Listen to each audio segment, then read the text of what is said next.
Good morning, everyone, and welcome to another episode of Going for Two Live, the Sunday morning start-sit stream. We're going to talk about fantasy football all morning, so stay with us after this intro.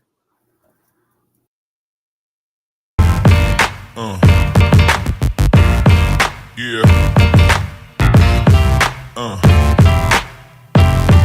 Yeah.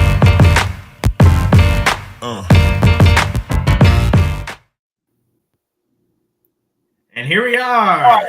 I'm Kyle Senra, Topher Kurt, and the Cleveland connoisseur himself, Jamie Perog. We're here to talk about some start-sit questions for fantasy football. Feel free to join us in the chat, like, in fact, the Cleveland connoisseur himself has done. Magic appearing on screen in the comments at the same time. The wonderful world of the internet. But we're here on the Going for Two Live network. So be sure to head over to YouTube, Facebook, or Twitch.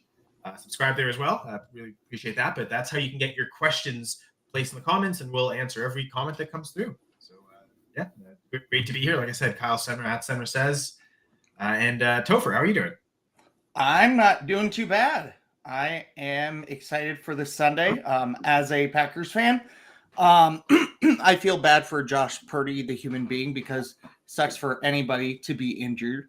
But as a Packers fan, I really hope that today he gets the time off that he needs to truly heal, so then Packers can really feel solid in a win. Yeah, there's literally zero excuse for a team like the Packers to lose to Brandon Allen. Like, there's something completely wrong if they lose this game. So, if anything, there's almost even more pressure to win this. But yes, certainly there's a better quarterback on the bench right now for the 49ers. So that helps the chances. Yes. Green Bay Packers. Of course, they never make me nervous. Jamie, Cleveland Browns got a win on snowy Thursday night. It was snowing here this morning, just not nearly as hard as it was during that second half, but that must have felt good, I suppose. Yeah, I mean, it was all right because we beat the Steelers, but it just ruined our chance of getting a better draft pick. So I guess we're fighting with the Raiders and the Giants and a couple other teams just to get that top pick. Well, and then there's so many, 7-8 teams that all could still get the 101, and so one win could just you go from second to seventh in a blink of an eye kind of thing. Yeah. But also, you lose out, that still does give good odds. So there's still the one seeds and the one seeds in the draft, and the standings in the draft are going to be the high intense races right till the end of the season. In fact, we'll probably get all the playoff teams clinched before we know who has the first overall pick. So that'll be interesting. I hope. Yeah. At this point, the Packers are in a Week 17 must win to be in the playoffs. Something has probably gone wrong since they're 7 and yeah. Right now. Yep. But is everyone ready for the bye week apocalypse? It's a rough one this week, man. Well, we got 2 of the next 3 weeks on bye-apocalypse. Yes, 6 teams on bye. Oh. See, my bye-apocalypse was week 10 because I've got a lot of Packers and Seahawks, and this week is not as bad. I've got a lot of Bills, but besides that, not a whole lot else. I would say I was thinking the same thing. Week 10, I was in leagues where it's oh my God, I'm scrambling just to pick up someone to start a lot more. This week, there was one league where all 3 of my tight ends were on bye. The tight end premium 14-team dynasty league. So I put waiver claims on Johnny Munt and someone worse because I'm starting Johnny Munt. Kylan Granson. So it's man, we're happy to start Johnny Munt. That's weird, but they play the Bears, so Bears suck. Well, at least you're not in a situation like me. I have a Superflex Dynasty League. All my quarterbacks are on bye or hurt, so I have to start either Trey Lance or Joe Flacco. I mean, I feel like Lance gets a better chance of just getting snaps and get the starter getting benched because Rush is so bad. So I feel like you have to go with Lance. But I was debating that all week. Asked a few people, and it just stuck in my head. What if Anthony Richardson needs a sideline break? What if he gets hurt?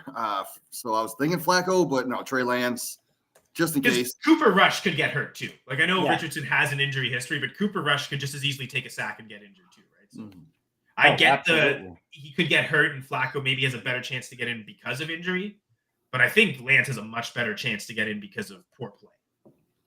Yes. You still, and if they both get in, Lance is the guy with the upside from the rushing perspective. He plays a few snaps, and they could just like give him random snaps to go in. Just like Justin Fields, yeah. Like they could do that, and if you get some positive runs, that might be better. In a 16-team dynasty, like I know you play in some 32-team leagues, Jamie. So like I know it's you're probably used to this kind of thing. But it's a 16-team super flex. I have Josh Allen as my only quarterback technically. It's an MFL league, and an MFL, Taysom Hill is only a quarterback. So I've actually had Taysom Hill as my QB2 basically the entire season. So I had to give up 3 third-round picks to get Tommy DeVito, to gladly, happily start Tommy DeVito. Wow. Oh, yeah. So desperate times in certain conditions, I do agree. Tight end and quarterback, this is where it's going to be rough.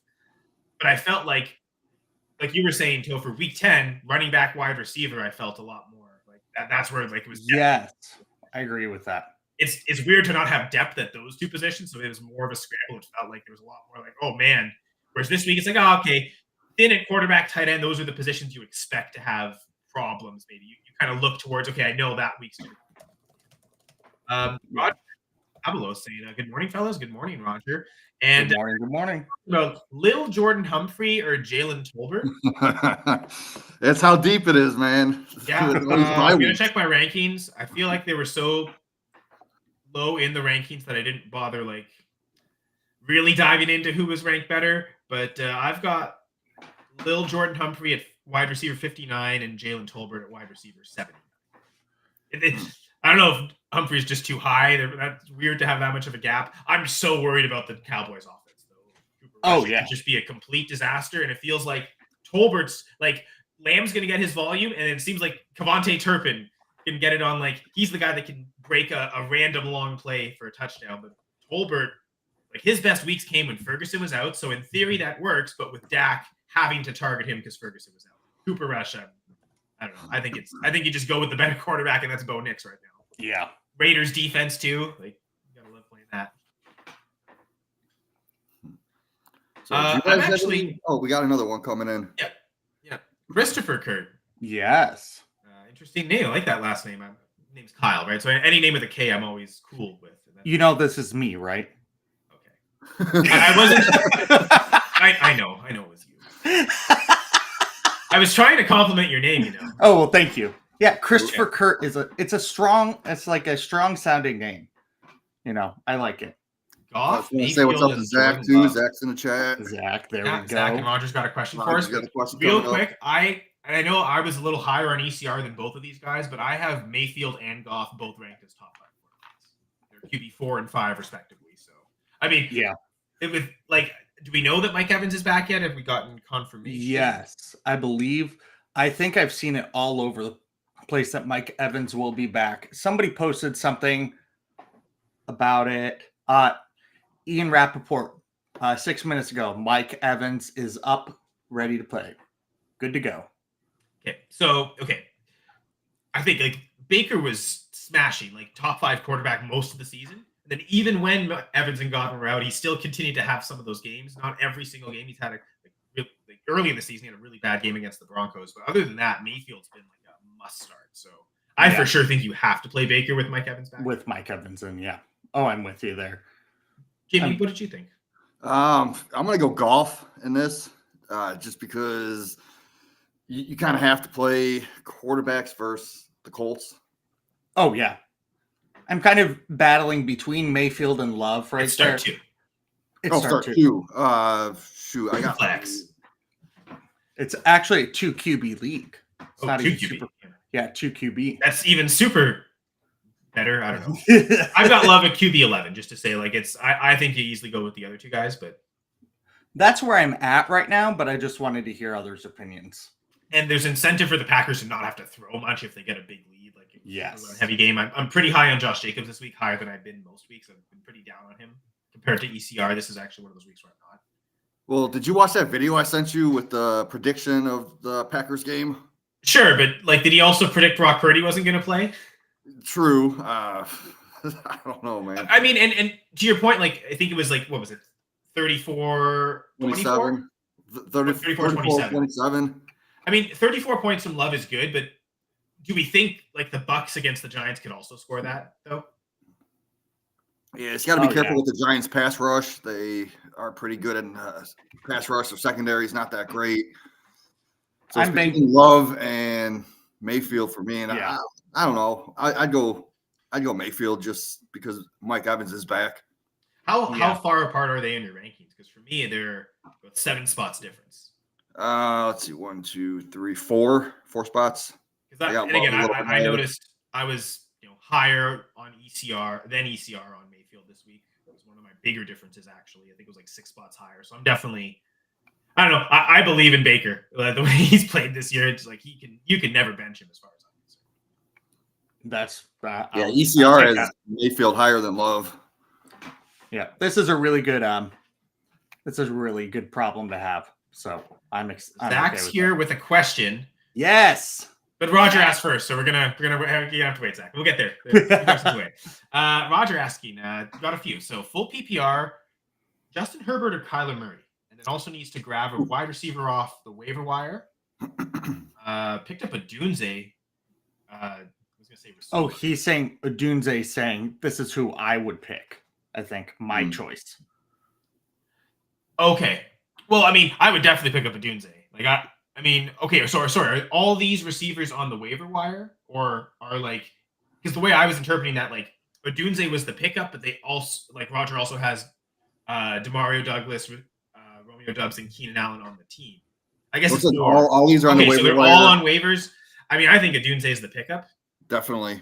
Oh, easily. Yep. He's kind of becoming the alpha there, even ahead of DJ Moore. And it seems like now they've reduced DJ Moore to dump off a bunch of screen pass roll. You got to do everything after the catch. And that's not really DJ Moore's strength. It's weird to see him kind of in that role. I'd almost expected Dunze to be that guy, but they're giving Dunze the downfield better kind of quality targets. So he's for sure over Keenan Allen. I like Romeo. I think he still gets a lot of targets there. He's not been doing well lately. He had a couple weeks after his little tantrum where he got benched, where he was, flying high a bit.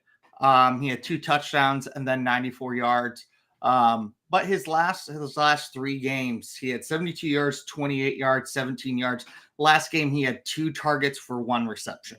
Each week, the last 4 weeks, he has had less targets, from 10 to 6 to 5 to 2. I feel like the one thing I'll say about last week, I think the Packers ran the fewest plays they have in a game. So they've typically been doing what the Bears did, where they're controlling a lot of the game clock. So that was a weird game for that. I doubt he'll get just 2 targets. So I have ranked him inside my top 40 this week, but I'm pretty sure I've got a Dunze higher. So definitely pick up and start a Dunze. The concern there, it's a tough defense against the 49ers. That's kind of the only issue. Why do I have a Dunze? I've got it. Actually, I do have Dubs 1 spot ahead of a Dunze. Romeo Doubs at 31, Roma Dunze at 32. That's a weird combination.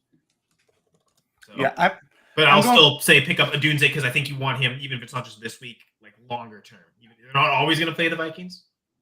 Yeah, I'm definitely going to Dunze there. And then when it comes to the QB question, Herbert or Murray, I can't say no to Herbert right now. He's playing so well. Plus, against the Baltimore Ravens, that's normally a team. In years past, you hear that name and you're like, nope.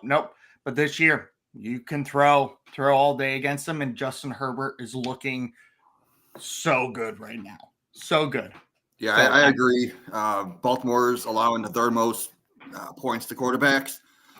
On the flip side, I do have Murray also in my top 10, but I got Herbert number 4 this week. I'm worried about Murray a little bit because the secondary in Seattle, man, Witherspoon in the slot, that dude's been a beast. Woolen on the outside, he's one of the best shutdown corners. So unless he's going to rely on Michael Wilson, I don't see where a lot of his passing points are going to come from. He's going to have to use his legs. I'm going Herbert. But that's why I have Murray ranked as QB3 this week. I think it's a good rushing type of performance. He has that ceiling upside. So I know these two are saying Herbert. I actually have Murray ranked. Divisional game is tough. It's going to be tough. Yeah. Yep. I know certainly the argument for Herbert is, that matchup Monday night, great shootout game. By the way, come join us tomorrow night, the Monday night football pregame show. We're going to go here live on the Going for Two Live network at 7 p.m. Eastern. I'm certainly going to love to talk about that game.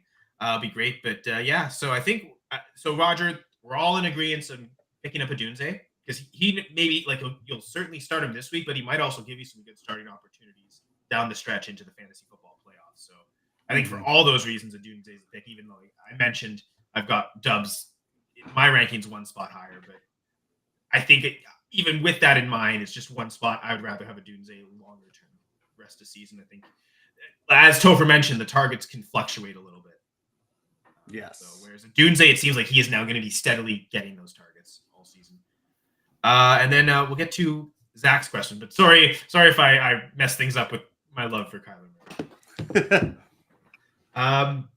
So Zach asking, pick one: Wan'Dale Robinson, Jacoby Myers. Apparently did good against Surtain the first time, and or Jameson Williams. So who's to start? And I was gonna say Zach's waited long enough. Let's just get right to Topher to answer it first, because that's what Zach really cares about.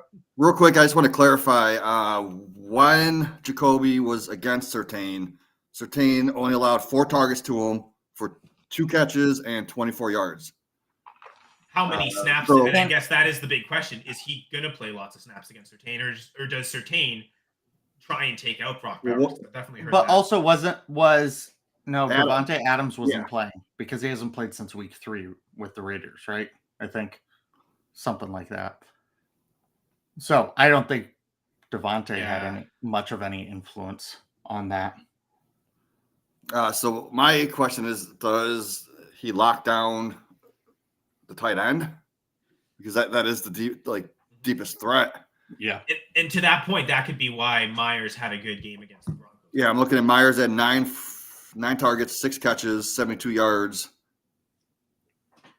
So again, wasn't lined up against Surtain all the time. So no, we might see some coverage four targets against him. Might see some coverage snap. I mean, that was like half his targets. He said he got 9 total. So like you'll see snaps against it, but not enough to say like, oh, he's gonna get shut down. Mm-hmm. But thanks for clarifying that, Jamie. But either way, I'm not sitting Jameson Williams. Yeah, I was gonna say you start JMO right there. Wan'Dale Robinson, I loved him at the beginning of the season. He was getting some touchdown work. He was getting plenty of targets. His target share has gone down. Also, his yard per target, he has only eclipsed over 5 yards per target 4 times this season. 4 times this season, and one of those times was 5.07 yards. Like they're not getting any depth of target to him. I don't trust Tommy DeVito to make him any better with that, unfortunately. Yeah, it's a really good goal line guide week for the Giants in terms of passing grade. It's one of the highest of the week, but Wan'Dale's role isn't necessarily end zone target guy. It's the kind of chain mover, get him short depth of target when we're trying to behind on the 6, need to dump off against the pass rush. Like, I don't know that he's going to necessarily get the end zone looks. That's going to go more towards, for sure, Malik Neighbors, but also Theo Johnson in theory. And if it was Drew Lock playing, it'd be a little bit closer, but I don't like it. If it was Daniel Jones playing, I'm still going Jameson for sure. Oh, yeah. Well, I think Lock's an upgrade over Daniel Jones. That's why they're sitting him. So they can I think the best quarterback on the Giants this year was Nathan Rourke, and they got rid of him. They've had crap quarterback quality all year, and it's not going to change no matter who's in there. But it is a good matchup. That's the one advantage there. But as you said, Jamie, like the Colts are also a good matchup. That defense has been really suspect, both against the run and the pass. That's the one risk of, the Lions could just be run heavy, but they also scored, 56 points last week, and Goff was the QB1, and the passing game really exploded. So the range, if they blow a team out, you got to think there's enough points being scored that at some point there's going to be a long reception from Jameson. I've got him ranked at wide receiver 15 this week. ECR is wide receiver 23, but I think looking at the ECR though, he'd still be the highest of the 3. So it seems like almost every expert is saying, at least in the expert consensus ranking, saying Jameson Williams. But none of that matters to Zach because Topher said Jameson Williams. That's the reason he's saying. Well, when you know stuff, you know stuff. and I know stuff for Zach, and I wish I was as good for Zach's as my. I'm sorry. I wish I was as good for my team as I am for Zach's team. Well, good luck, Zach. I guess. And the other thing too is if you go wrong, Topher, he can't just blame you because we all agreed with you. So everyone says Jameson. Exactly. We made it easy for him this morning. That's for sure. And I think we did that last week too. Yeah, I was trying to think because sometimes I remember Zach's questions, but this week I didn't. It's one of those psychological things. Like I could remember some of the earlier season stuff a lot more than get to the slog of the mid-season. It's like, oh, my brain, man. Week 12. Crazy. So speaking of remembering things, I got a notification that says Puka Nacua only recently learned that the Rams played in the NFC West. I mean, what's recently?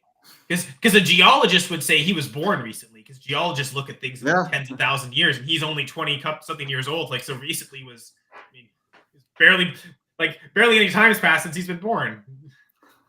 So, like, I don't know what recently means. Yeah, I don't know.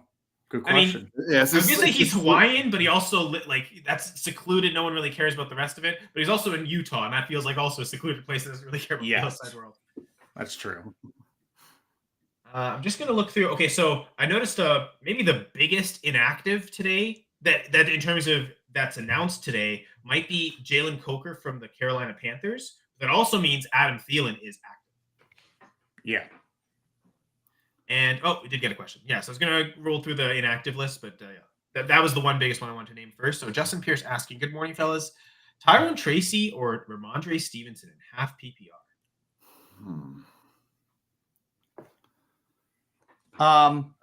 Man, I got them back to back right now, 17 and 18. CR is 16 and 18. I'm at 15 and 19. Yeah, like it's super close. I mean, Tracy's pretty much him and Neighbors are the only weapons on that team. Stevenson, I mean, he's pretty much him and Henry are the only weapons on that team. Kendrick Bourne was starting to get targets last week too.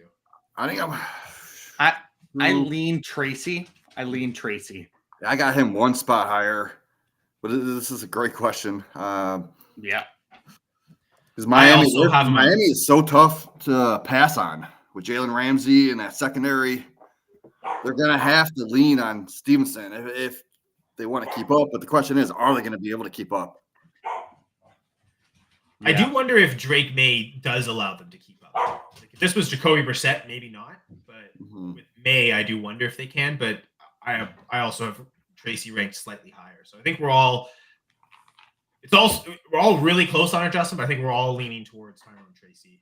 Buccaneers, like if this was last year's Buccaneers run defense, this might be a totally different story. But like that run defense has not been what they've used to be. We're used to seeing them as like top 5, maybe like the best run defense over the maybe there's like a 5-year period. Feels like that's ended and they're not that anymore. Yeah. Yep.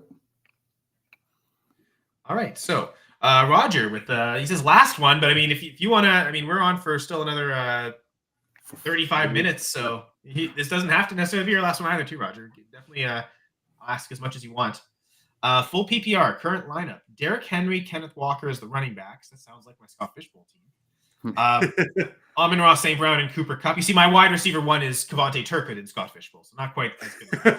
But yeah, St. Brown, Kupp, and Puka Nacua in wide receiver and flex. Should I stay as is or bench Cooper Kupp and play James Conner in the flex? So Roger, I feel like you're bragging with this bye-week apocalypse. I'm deciding between like Tolbert and Little Jordan Humphrey, and you got Kupp and Connor. Come on. I love that for you, Roger, by the way. I love this. Yeah, for sure. Full PPR. So you get the argument of why it's viable to play both Kupp and Nacua from the same team. Mm-hmm. Eagles' run defense is good, so I am going to throw a hot take out there. I'd almost put James Conner in instead of Kenneth Walker. Ooh, no, I wouldn't do that. Kenneth Walker, there's just something there that things are not going his way. If he doesn't find the end zone, he's not that good of a play for you. I've had him for a little bit and I've not been super excited about him. James Conner is touching the ball consistently throughout games, getting pretty consistent yardage. Kenneth Walker is a little more volatile. That's my thought. It's a hot take. But I think Henry, Walker, and Connor are all going to probably be RB1s this week. And same thing with St. Brown, Kupp, Nakua, all going to be wide receivers ones this week. So this is a really good problem to have. I mean, I gave a dramatic face when you said it, but I also am looking at like my rankings in ECR, and right now the Fantasy Pros ECR has, I guess this is for half PPR. Let me look for full PPR to really clarify. I think has Walker at RB7 and James Conner at RB8. So like, I don't think it's that much of a hot take. Like the ECR has them back to back. Yeah, and I'm looking since it's full PPR. The last 4 weeks, Walker has had 2, 4, 3, 2 receptions, and Connor has 2, 2, 3, and 5. So essentially the exact same thing. They've both had highest yardage total that Walker's had is 33. Connor has eclipsed that twice with 51 and 80 over the past 4 weeks. So I think Connor gives you the higher floor and the higher potential to even score higher. Yeah, so I'm looking at something right now. Since it's so close, I had to phone a friend. The top 3 ranker in this industry, Joe Bond. He has James Conner at 9 and Cooper Kupp at 10. So his rankings, he was 10 overall. Yeah, this is like a the flex play, I guess. Yeah, that's wow. So I mean, because I've got Connor at RB9, I think. RB8 is what I have him at. Well, I'm looking at all the other rankers, man. They're at like 9, 10. Like I said, ECR is RB8 right now, so Joe seems to be a little higher on Connor. So he's thinking Seahawks run defense, like that's the matchup to exploit, as opposed to the other way around, the Seahawks against the Cardinals run defense. Well, 65% of the rankers are saying go Connor over Kupp, but it's like razor thin within like a few spots. I think the chance to play 3 top 10, or I think almost everyone's ranking them all as top 10 running backs is definitely appealing. Yeah, but then same thing with top 10 wide receivers. Mm-hmm. I mean, and also I think the Rams are going to have to throw. They're going to have to throw against Philly. They're just going to have to. Yeah, I agree with that. I guess the one thing is we're all convinced like it should be Puka over Kupp. Yes. Yeah. Yep. I do. I have it ranked that way too. But yeah, I don't know. I suppose, I guess I am pretty tempted to play James Conner there. Yeah. Now, because I think either way, you're either doubling up. You're taking 2 running backs from the same game or 2 receivers on the same team. So I think, between Walker, Connor, and Kupp, those are the, I guess the triangle of where you have to bench one of those 3. Yeah. Now, Roger seems pretty convicted on Walker over Connor, so I definitely don't want to talk him out of that. Again, I have Walker ranked ahead of Connor too, so I wouldn't. I love Ken Walker, though. That might be my bias, maybe.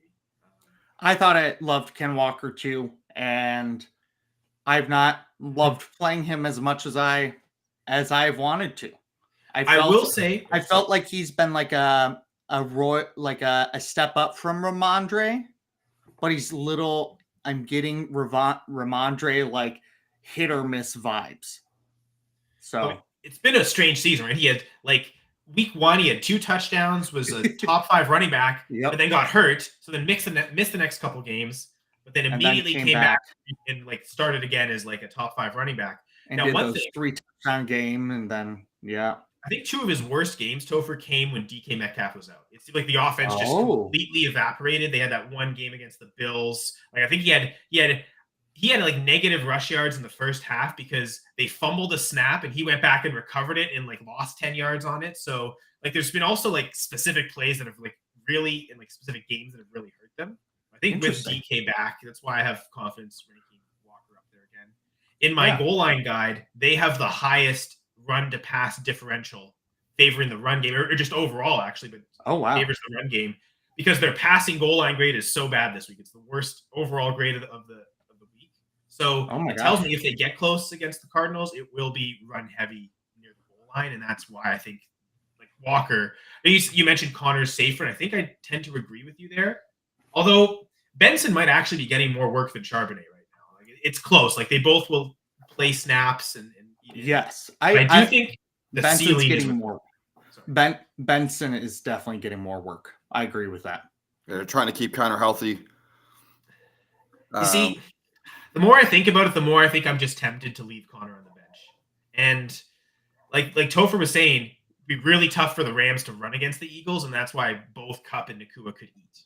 And I feel like as much as we all agree we want Nacua for sure over Kupp, I don't know that I want to bench Kupp. Like I want to just have both, I think, rather than both running backs in the Seahawks-Cardinals game. I think it's take the edge on who you think will be winning, who's the team that can afford to just keep running the football, who is favored in that game. When the lines opened, it was the Seahawks, but like by 1.5, and so like you're giving that to the home team. I don't know if it's the lines have shifted since then. See a couple more questions. So we're done with this. Justin, we'll get to yours. Zach. Seahawks are still favored. I think that's, I guess, maybe why I'm leaning to Ken Walker. Yeah, definitely a tough question, Robert. And he laughs about the fact that, this is kind of a great problem to have. Like, yes. Because in any other instance, like James Conner is a must start. We're not even considering benching him. So. Before we get to Zach's question, though, can we answer this real quick? Because this one's pretty easy to me. I have Hurts number 1 overall. So I mentioned earlier, I have Kyle Murray at QB3 overall. So I don't necessarily think it's easy, but one of the two quarterbacks ahead of him is Jalen Hurts. So I agree. I would also.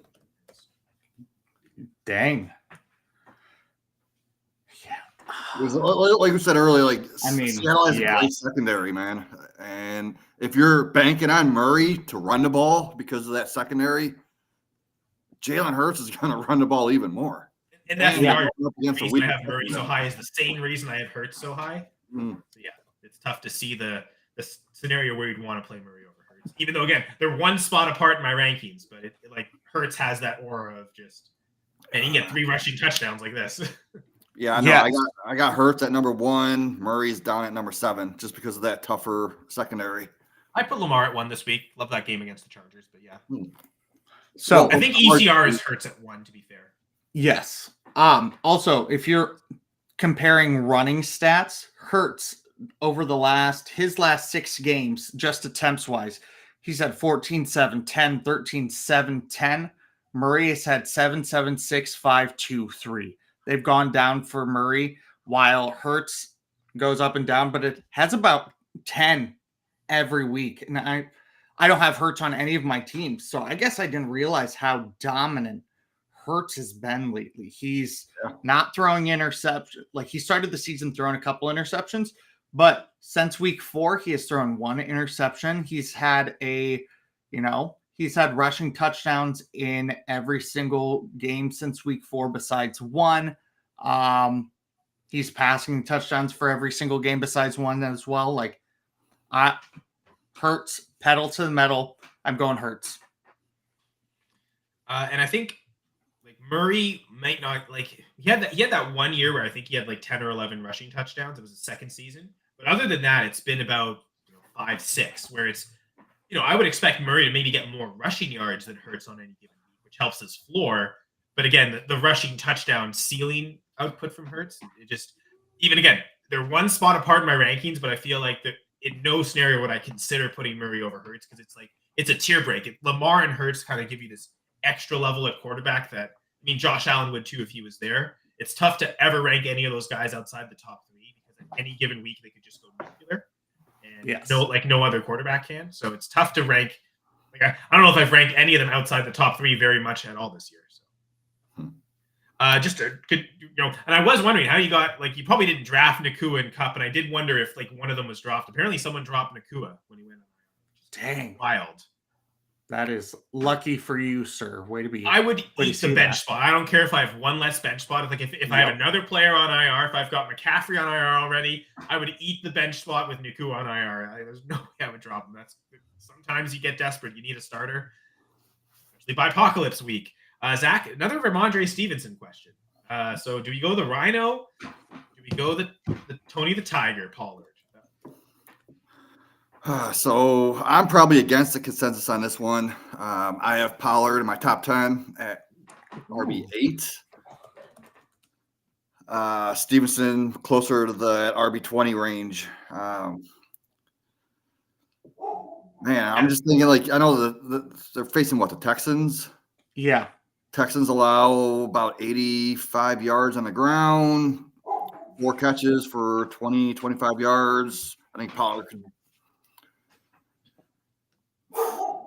Yeah, I'm taking Pollard for the upside. And I think I'll look at the inactives. Tajay Spears is out.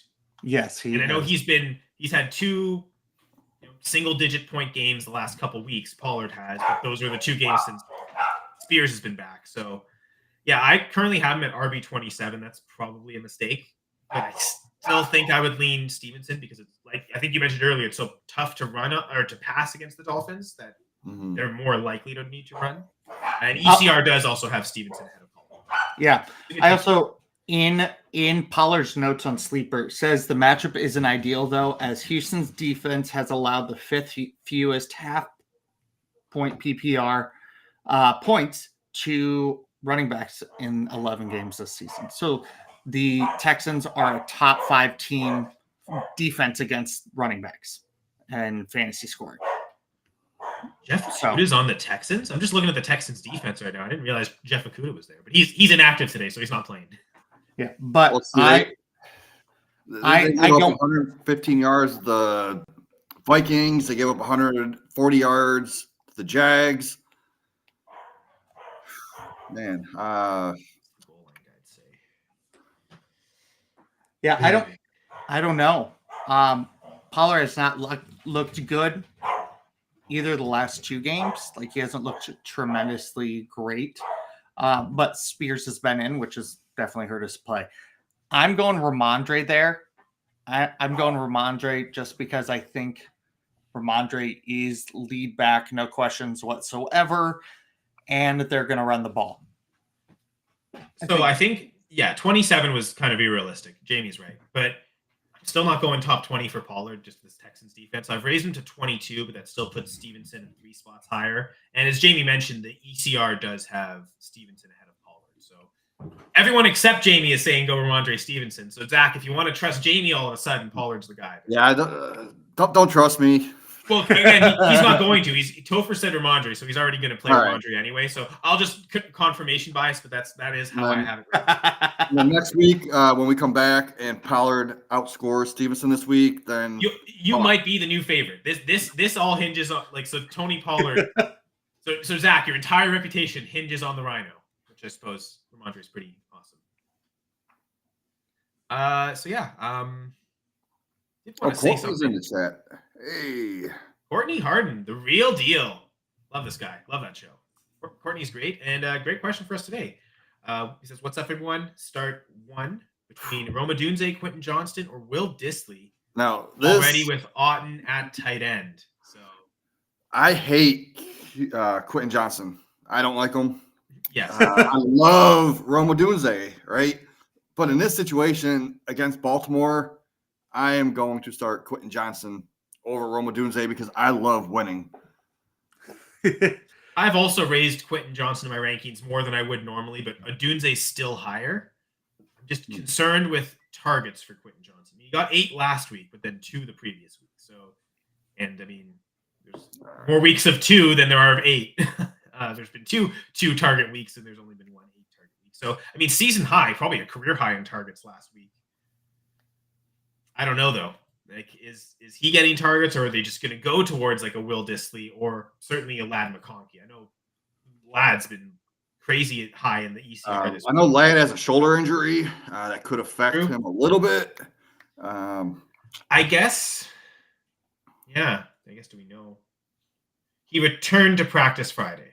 No, he is playing. It's just Yeah, he's still questionable, but yeah, I think he's expected to play at this point. So, he said, "Damn right, I was about to give someone a shot." So yeah, so suddenly there's pressure on Topher this week. You better get right with Ramondre. Now, I guess the other question doesn't count because we all agreed. So if we're wrong on it was Jamison Williams, I guess we're all wrong. So you don't lose it there. But yeah, Tony Pollard versus Ramondre, the most important question we've had yet. Going for 2 live starts this season. Sorry, I wanted to make that dramatic. I use my dramatic voice. So I just did a little bit of research. I'm not an actor, so I'm just weird. I just did a little bit of research for Courtney here. Yeah. Our boss at Fancy Six Pack has QJ at 21, and I believe Odunze at 30. Tough. I mean, the matchup against the Vikings does seem incredibly suspect. I think it's like total opposite ends of the spectrum. Like the Vikings are like the second fewest points allowed to wide receivers, and like the Ravens are like the most points allowed or second most points allowed. So like the matchup could impact it. And I'm seeing a guy though get double-digit targets like Odunze. It's tempting to just play him. I think. Another guy I trust. He's a top wide receiver ranker. He does like the slot first wide, and he has also at 21 for Quentin Johnson and 30 for Odunze. Interesting. Because I remember I was watching the Six Pack live stream with Joe and AJ and their guest this week, and there's a question that came up about Quentin Johnson. I was looking like, oh, it's definitely not Quentin Johnson. They were like debating and like making some good points. Like, oh, gee, maybe I'm wrong. I'm going Quentin Johnston here. It feels dirty and icky. Like I feel unclean. I took a shower this morning and I feel like I want to take another one after saying start Quentin Johnson, but yeah, I'm going Quentin. I tried to trade for him in one of my leagues. So the ECR has Quentin higher than Odunze actually. So it seems like it's not just Joe. A lot of people are saying that. I guess I am a weirdo. But no, you're not, because I'm looking at what I ranked. I'm not a ranker, but I have Odunze 29, Quentin Johnson 33. So apparently, for some reason, I put Odunze over. Maybe it's my bias. Yeah, for sure, right? I felt like I was raising Quentin to get him into the top 40. Like he has not been a top 40 receiver for me. 8 targets last week though. I gotta say, like, okay, is that the new version of him, or is this just the game where McConkey got hurt last week, maybe missed some snaps, and as a circumstance of that, could still miss snaps this next week if he is questionable and not 100%. But okay, so if each have 4 catches, who has the chance to get a touchdown and more yards? It's going to be Quentin Johnston. I mean, touchdowns, sure. Long touchdown, yes. Goal line touchdowns, I suppose it's probably not great odds for either. Goal line, they're going to go to Roshan, man. Roshan all the way. Yeah, they should. They should run more. Their passing goal line grade is pretty bad. It's like the 3rd worst of the week. I mentioned the Seahawks earlier. The Panthers are also very low. Like that's the level they're at in terms of like chances of getting touchdowns. So, but I don't. It's not much better. I think it's the 6th worst passing grade for the Chargers. So there's not much touchdown upside, which is why again, like I'm ranking both outside the top 24. Yeah, I see. Again, I think we trust Odunze to get more targets, but Johnson's in the far better matchup. So I guess Courtney, between those two things, what do you value better? What do you think you? Would it be fair to say Odunze might have the safer floor just because he's getting the double-digit targets, but Johnson probably has the higher ceiling? Yeah, so, I mean, if you're projected to score lower than your opponent, maybe go with the upside of Quentin Johnson. If you're the favored team, you have a strong team you scored a lot of points, it looks like you're in a position to win again. Maybe Odunze with the safer floor is better. And not that Courtney asked, because Otten he says, in his tight end spot, so he's not. Like I would keep it that way. Like I wouldn't play Disley over Otten as much as it is a good matchup. Mm-hmm. But not that he asked, so he probably doesn't need us confirming that. But that's even with Mike Evans coming back, I still think Otten's going to be that main target earner, one of the 2 top guys on the team, and that's just going to be super consistent. So we got Dylan in the chat. He has 4 questions for us. This will keep us busy for a minute. Yeah, we got about 15 minutes left, so we can probably stretch it out. So yeah, game day. That's true. Yeah, a lot of games today. Go Pack Go. Full Absolutely. PPR. 4 questions. So different Dang. leagues. Okay, so one flex for upside. Maybe we'll just go one question at a Yeah, time. we'll go one by one. Devon Vele, Nick Westbrook-Akine, Luke Schoonmaker. Looking Okay. for upside. It's got to be the guy that just scores touchdowns the whole time in a Westbrook-Akine, right? Yeah, it's got to be. Oh, yeah. Westbrook. He scored in his last 5 out of 6 games. I'm in a deep dynasty league. I have Vele and Westbrook on its team, and I put Westbrook in, and it wasn't even a question. Yeah, I think that's where I have it ranked too. I'd like Schoonmaker if Dak was playing because we've seen him just hyper target tight ends, and while he did get targets last week after Ferguson left, I just really don't trust the Cooper Rush offense. So I don't trust that upside. Isn't Shoemaker like more of a blocking tight end anyway that just gets targets? I mean, if I guess if you're getting targets, you're not just the blocking tight end, though, right? Like true, yeah. But his profile. Athletic guy though. He had a really good relative athletic score, but I think he's only blocking when Ferguson's in. Like if Ferguson's in, he's not seeing targets at all. But because Ferguson's out, those are the scenarios where he sees targets. Like that's so over the most games, you're right. He's just a blocker. But when Ferguson's out, he actually does become that pass catching option. With Rush, I don't know if there's enough upside in the whole offense. Okay, this is a tough QB one for me. Baker or Kyler? I've been touting Baker as a must start. Right? Yeah, Kyler's the one guy I might say to go over because I do have him 3 and 4 in my rankings, with Kyler being that one spot higher. I know, Jamie, you seem to be a little lower in both than I was in rankings, but between but no, Kyler's still in my top 10. Baker's a little bit lower. I'm 100% going Kyler in this situation just because of that rushing upside. Giants, they do have a great pass rush, so that worries me a little bit about Baker because we've seen Baker get sacked so many times on the Browns, so that just rolls over with a great pass rush. I just see him. Yeah, I mean the Bucks maybe better than the offensive line that he had in Cleveland. Well, maybe not actually. Cleveland's always kind of had a good offensive line, but like it's like maybe league average, probably below league average. So it's not a great line. You are right there. Currently, the ECR has Baker at 11, Kyler at 5. So it's most people. It's a lot.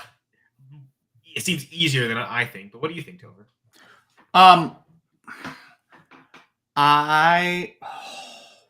This one is tough. I'm gonna lean Baker. I'm gonna lean Baker because Mike Evans is back, and just something in my gut tells me Baker. But I think you're splitting hairs right here. I think both of them will be great. Yeah, I guess we're kind of split the decision there. Jamie and I both saying go Kyler, but to your point, Jamie, I was thinking like, how do you have Baker outside the top 10? The ECR is currently QB 11, so you're not the only one that has him outside the top 10. I just can't see a scenario where I put him outside the top 5. One running back: Cam Akers, Amir Abdullah, Dylan Labe, Gus Edwards, Raheem Mostert. Yeah, dealing with the bye week apocalypse here. I think this is down to 2. One guy because he's starting, and the other guy because the offense is so good. All right, who's your 2? Mostert and Abdullah. Okay, I was thinking Abdullah and Gus Bus, but because the Ravens' run defense is really good. We've seen Mostert last week. He only got like 4. Well, he got hurt, right? Like he left the game with an injury. That's why. True, but still, even if you would have added first game coming off an injury, I mean that was only like 6 carries combined for 17 with A-Chain. So A-Chain's getting more than 70% of the snaps. They've monopolized the carries inside the 5. I looked it up, and like there's 2 carries inside the 5 this year from the Dolphins that aren't Mostert and A-Chan. So the one thing they are still splitting is that goal line touchdown. And that's because like I don't like any of these guys, and I view Mostert as having some really good touchdown upside. Those are the weeks where you want to play him. Patriots' run defense is really bad, especially inside the 5. I think the process says you have to start Abdullah. Safety of targets, especially like pass catching back, but also he's expected to get the most carries. Like they've announced him as the starter over Labe.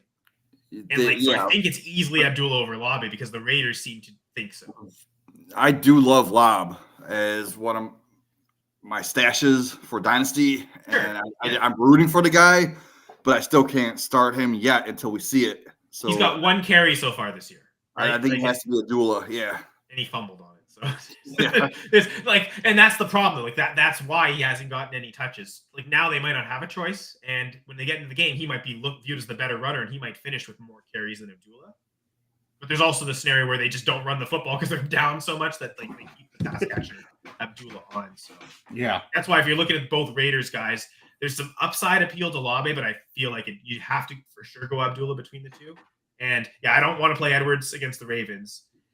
Akers, like, I don't know, backup running back, like he's the for sure backup. Like he's only going to get a good enough touches if Aaron Jones gets hurt. He was questionable earlier in the week, but he's playing. So kind of that's why to me it's down to Abdullah Mostert. I kind of want one of those two. I think you either get the safety of what we think are touches with Abdullah or the touchdown upside of Mostert. I mean, you could disagree with me though, Topher, if you think someone else is an option. I mean, I'm going to tell you, you're saying the touchdown upside of Mostert. He has only scored in 1 game this season. And he scored 2 touchdowns against Arizona. Otherwise, he hasn't scored a single touchdown outside of 1 week. He's suited up for practice. He is active. When he's active, he's more than likely gonna give you around 50 yards, 50, 60 yards with maybe a chance for a touchdown. I don't think you're going to get a better, mid-range than that out of the other players. I'm going Mostert. I don't like it, but I'm going Mostert as Abdullah. Abdullah first pick, Mostert second pick. Yeah, I think I think you can just eliminate all the other ones, Dylan, and who you prefer between the two. Again, I see it as Mostert has the upside. Abdullah has the safer floor. So again, like that one, he didn't, because Dylan didn't mention upside. I think Jamie's right with the process of maybe going with the floor. Like, who do you think is just going to get the most volume? It's probably. Yeah. All right. I like that. How much time do you guys want to rapid fire these? Well, last one here. Flex between, this was really interesting. J.K. Dobbins, DeAndre Hopkins, or Tank Dell? J.K. Dobbins, easy. Yes, Dobbins, easy for me too. Again, I don't love the running backs against the Ravens. I love the pass catchers, and the Titans' defense isn't that great. They've run low play volume. Teams can just run all over them. So they don't. It seems like they don't allow a lot of pass yards, but on a per pass basis, they're pretty bad. So I think with Nico Collins now back in the offense, I wonder if this is a breakout game for the Texans of sorts. So I would actually say Tank Dell. I mean, Tank Dell's your upside play. Yeah. I mean, if you want to go safe, go Dobbins, but yeah, Dell's got your upside. Right, so Zach's mentioning Geno, Baker, Nix. I'll just go back to Baker's a must start. Like, if it's not another top 3 guy, you start Baker for sure in the super flex scenario. I think anyway. That's where I'm going to disagree. I'm going to go Geno. I got Geno and Nix both higher than Baker. Yeah, Geno scares me. That passing goal line grade, I've got him ranked super low this week, and I know the ECR was like it's one of my biggest differences at quarterback. Actually, so is Baker, because like I've got Baker at QB4 and Geno at QB17, but the ECR actually has them reversed and Geno higher. So like I'm 7 spots higher on Baker, but 7 spots lower on Geno, so it makes this big gap. But that 45 passing goal line grade to me just stands out as like the touchdown upside might really not be there for Geno, which is why I'm so high on Ken Walker. I think Geno's the easy bench for me. Yeah, I think Geno's the easy bench for me as well. I think Bo Nix, just even if you're looking at touchdowns alone over the past 4 weeks, Bo Nix has had 9 throwing touchdowns, 1 rushing touchdown. Geno Smith has had 6 touchdowns. 5 touchdowns, no 6, with 1 rushing, 5 passing, 1 rushing. However, Geno Smith has fumbled the ball 1 time in each of the last 4 games. He's thrown 5 interceptions over that time. Bo Nix, 1 interception and 1 fumble over that time. I think it's especially against, look at their opponents. Seattle facing Arizona, the Broncos facing the Raiders. I think especially after you saw what Bo Nix did against Atlanta, it's going to be, you're going to have fun with that against, he's He's done well against Baltimore, against Kansas City, tore apart Carolina, Atlanta. He's going to tear apart Las Vegas as well. So you're saying bench Geno? Bench Geno. I'm taking Bo Nix. I'm sorry. I agree there. Jamie did say bench Baker. So the one thing we all agreed on is start Bo Nix, I guess. Yeah. So now that's two. So Tony Pollard and Geno Smith. Jamie, you have chances to overtake Topher as the favorite for Zach if Geno Smith and Tony. I would say 1 week of success does not mean a takeover. I didn't say it would. I said you might, and that's totally up to Zach. Like Zach will have to determine that himself. That's true. But and now it's double. Like if they both hit, and there's 2 questions. Oh, maybe. So Blurpy. Ooh. Hello, welcome. Cool to be here. Bienvenue. Bonjour.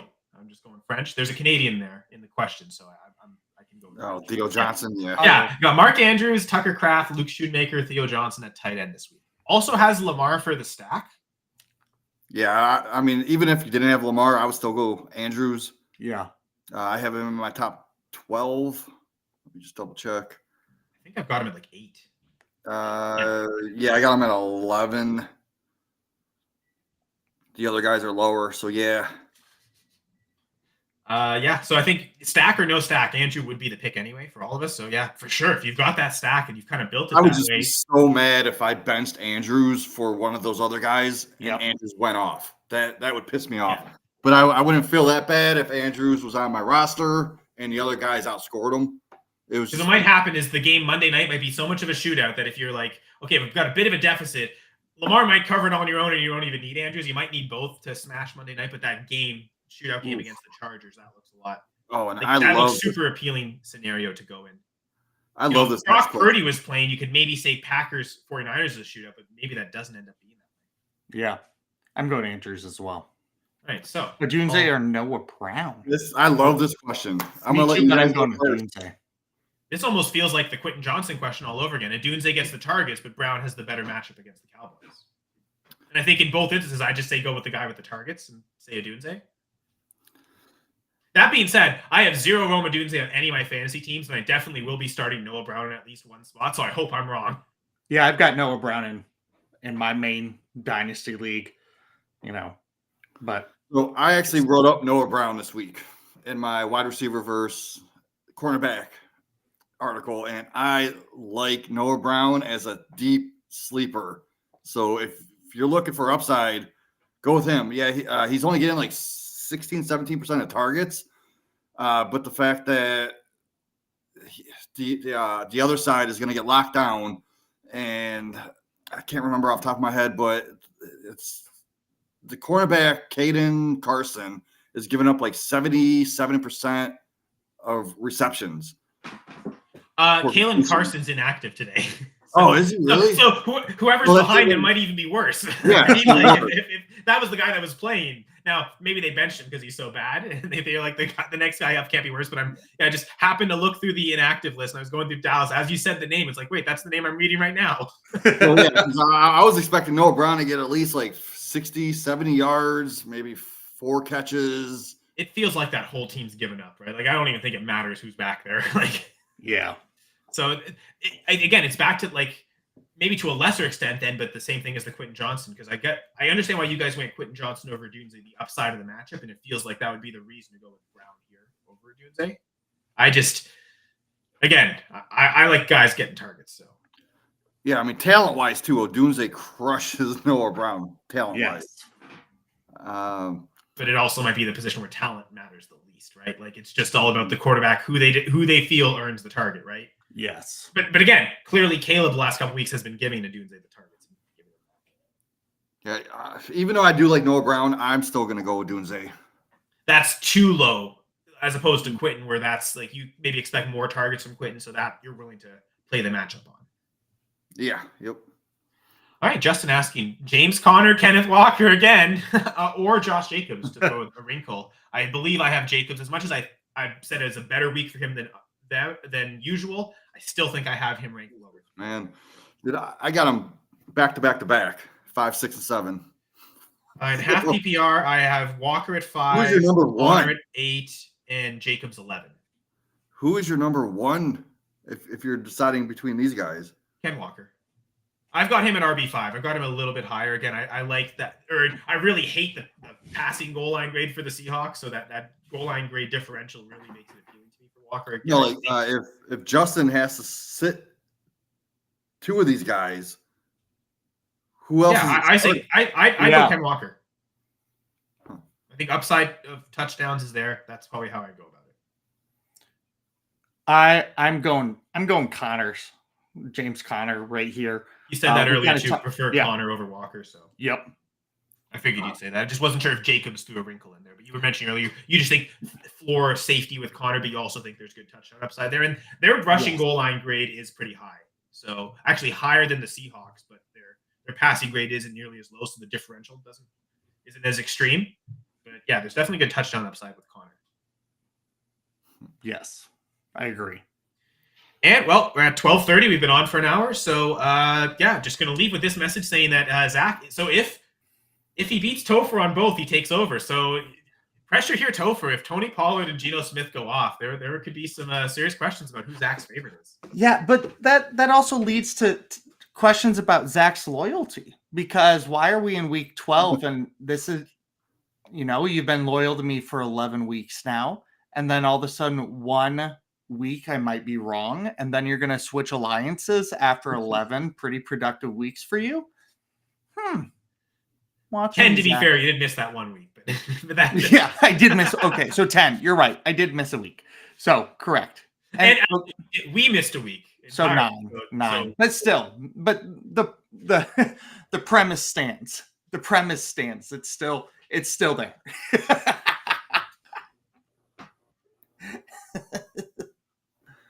Okay. Yeah. Well, So, our premise will be the same every week. We'll be here every Sunday morning answering start-sit questions, Jamie, Topher, and myself. And of course, all this is possible because of Jeff Lambert and the Going for Two Live Network, but also all the viewers for coming in, asking questions. So thank you, Zach. Thank you, Justin. Thank you, Blue. Thank you, Dylan. Thank you, Courtney. Thank you, Roger. Appreciate all of you for stopping in, joining, and having all these great conversations. We certainly love interacting. We love talking football together. So having the viewers ask questions we can interact with makes it all the better. So yes, all worth real it. Quick, Zach did say the week that I missed, he got burned. So that's even more in favor of me. Was that the week I chose Geno Smith over Baker? I think that might have been it. And I got burned pretty bad too. So that might have coincided there. That was a really awful decision. Which is why I'm just Baker every time, right? Except Kyler's involved. Kyler's like Kyle, so I think maybe that's why I like him so much. Jamie, any final thoughts though before we head out? Just go bet on the Packers. They're gonna win. It's already in the books, man. So they cannot lose to Brandon Allen, right? If they want to win a Super Bowl, they can't lose to Brandon Allen. Like that if just you can't like happen. making money, not at all. Go bet on the Packers. Thanks for betting on us and spending time with us here on the Going for Two Live Network, part of our Sunday morning start sit stream. We'll be back next Sunday to do it all over again. Have a great football game.